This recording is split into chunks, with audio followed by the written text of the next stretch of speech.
I barely did some of these work, and I just don't want to work on an LS engine ever again. Everybody says they love working on cars, which makes me realize they're either lying or they're at the highest level of skill, that any job to them is just an easy Tuesday. For me, it has definitely not been that way. Oh hey, what's up guys?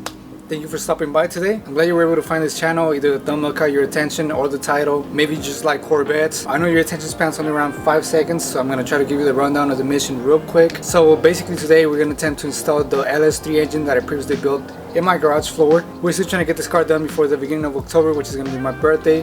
And I want to drive it as a gift from myself to myself. That's my motivation to getting this car done. We got all the parts we need already in hand, ready to go. We got all the tools, we got the knowledge. I'm gonna go ahead and prepare myself mentally, check my energy drink of choice, grab my tools, and get right on it.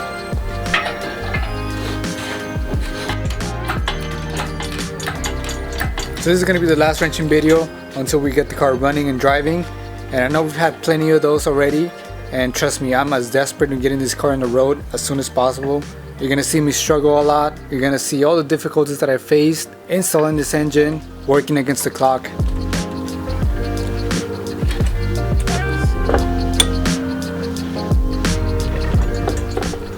We got the engine snug to the bell housing. We got it to sit flush. It took a little bit of finessing. We didn't have to do anything else, just play around with the leveler, lift up the engine while pushing it and turning the crank. And we got the motor mounts bolted. We got the subframe tight. I had to remove these brackets on the side, make sure that the engine was not hitting the compressor or any other lines. One thing that you do got to keep in mind is that when you're installing the motor mounts, to be able to line up, you have to reinstall the control arms and tighten the subframe, and that way it's going to give you enough clearance to be able to tighten the motor mount nice and easy without the engine grinding on the subframe or on the leaf spring. That's it for the engine install, I guess. Mission accomplished with the power of friendship. I feel like we struggle more with Integra. I guess Integra worked as some sort of practice for this. If I can make one suggestion respectfully, don't be a dumbass and do not forget to put on this bracket before you drop the engine in, and bolt all the motor mounts, take off the engine hose, because you're not going to be able to get this bracket in and you're going to have a really hard time. Now I got to figure out how I'm going to get to that middle bolt right there, because there's absolutely no space.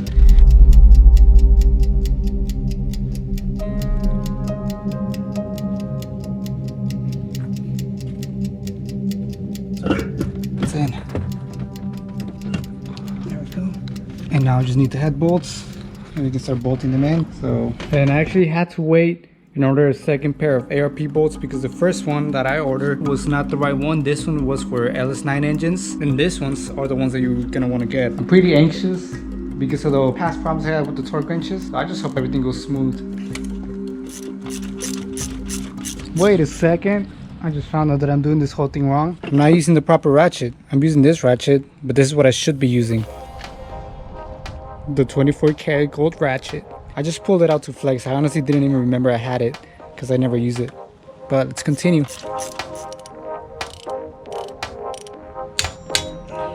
Alright, click. So we're making progress. So that was it for the first pass. Now let's move in. 250 foot-pounds. Oh, this is gonna be hard. I can't imagine what the 80 foot-pounds is gonna feel like. I had to cheat a little bit, and I had to get in here in the engine bay to get some better leverage to be able to do this head bolts. I feel ashamed. I can't believe it's taking me this long to tighten head bolts. I gotta hit the gym. Well, I just finished torquing the head bolts on the right hand side. And man, that was fucking intense. Whew, those bolts are pretty tight. We'll be back after this short commercial break. We can install the new pulley. It's a power band pulley. It's just the original replacement. It's not an undersized or anything. I don't know if it's the correct one, but we'll try it out.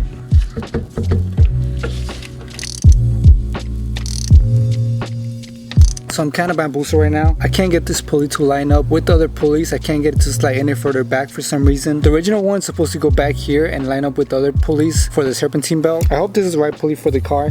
When I was soldering, I made sure that it was for my LS engine. I already bottomed out in the installation tool, and for some reason it's getting really tight back here.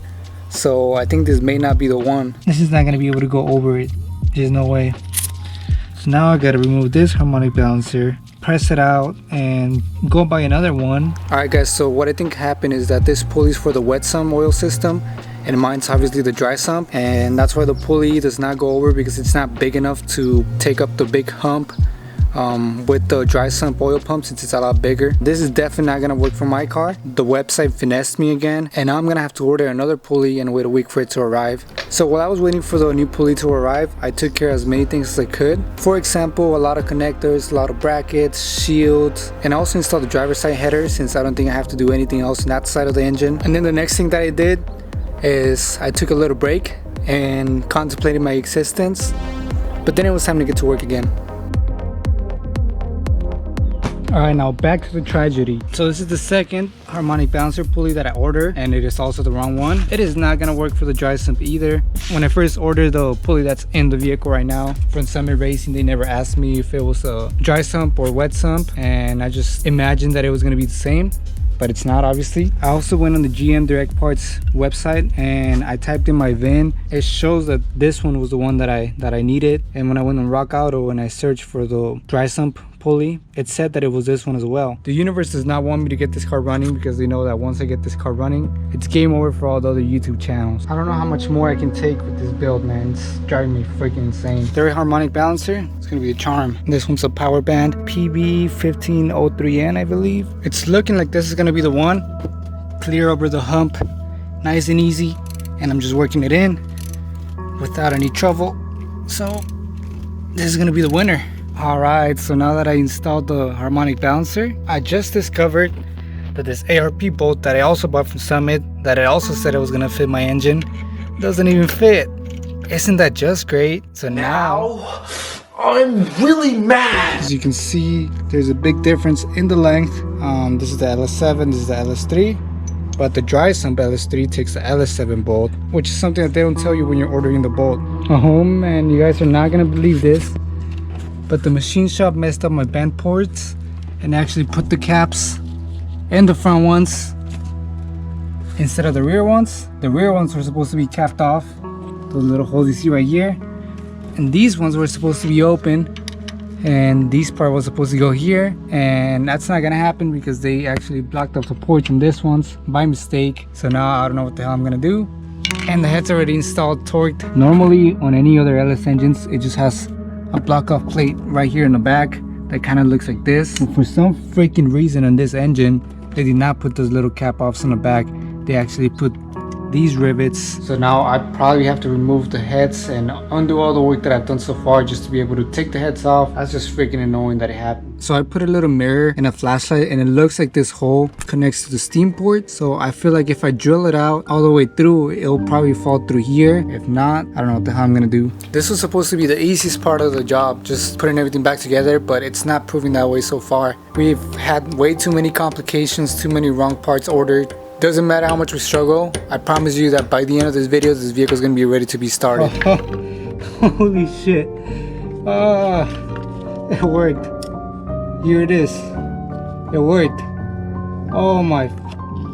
I'm so freaking happy right now. Can't believe that worked. I didn't even have to drill them out. This part of my life, this little part, is called happiness. Now that I dealt with all the problems that consumed so much time, it's gonna be baby games from now on. It's time for me to assemble this engine like if it was Legos.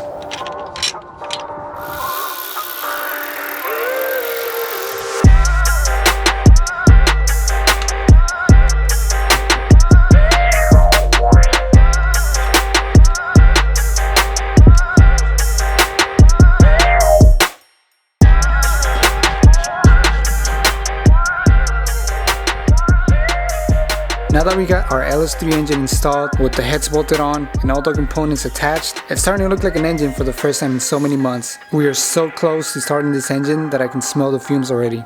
There's a lot of really technical things that I did during this build that I won't be showing just for the sake of time. But I installed the whole valve train, make sure all the clearances were right. So this is my little setup. Primed the engine and torqued everything to the proper spec. Alright, so a little update. It's been months since I took this apart, so I have no idea how it goes back together. There's a lot of power steering lines, a lot of coolant lines. Look at all of these. I gotta figure out how they go.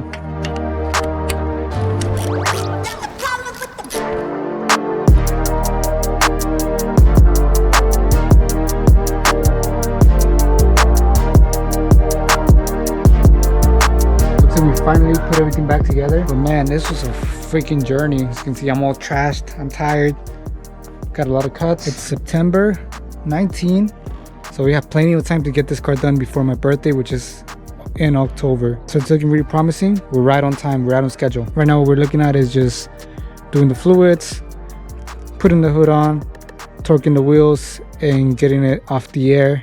All right, it's gonna be time to get this thing off the jack stands for the first time in like 8 months, probably. To be honest, I don't even remember what it looks like when it's sitting on the floor. It's been so long. I'm ready for this.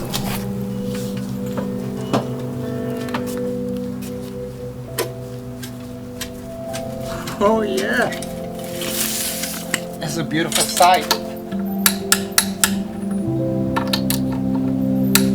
And one more thing, we made this whole process happening and we only have one spare bolt. So that is very good. That is gonna be a record for me. I don't even know where it goes. I don't even remember taking this off. But let's hope it's not important. Thank you guys for watching this video if you made it this far. Truly appreciate you watching the video from beginning to end if you did.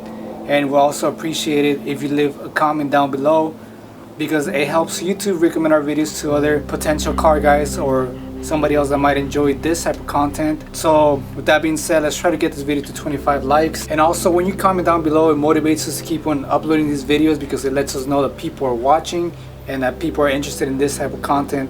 So if you like build series like this, make sure you comment down below. Make sure anything that you might find funny about the video, comment down below as well. And if you thought this video was interesting, make sure to share it with somebody that is going through the same thing, somebody that either has a Corvette or is thinking of doing the labor themselves on a big project, just to kind of keep them motivated, maybe inspire them a little bit, who knows. And everything's going to be posted on a playlist, so go ahead and check out that playlist for the Corvette. But also check out the other build videos that we have. We did a build series for the Integra, but now it's time for me to rest, finally.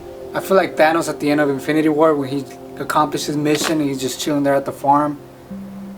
That's how I feel right now. The Corvette was dead for quite a while and this was its rebirth. Now I cannot wait to see how the car's gonna turn out now that it got a second chance to live. It's just gonna be so much better. I'm excited. I cannot wait till we crank it.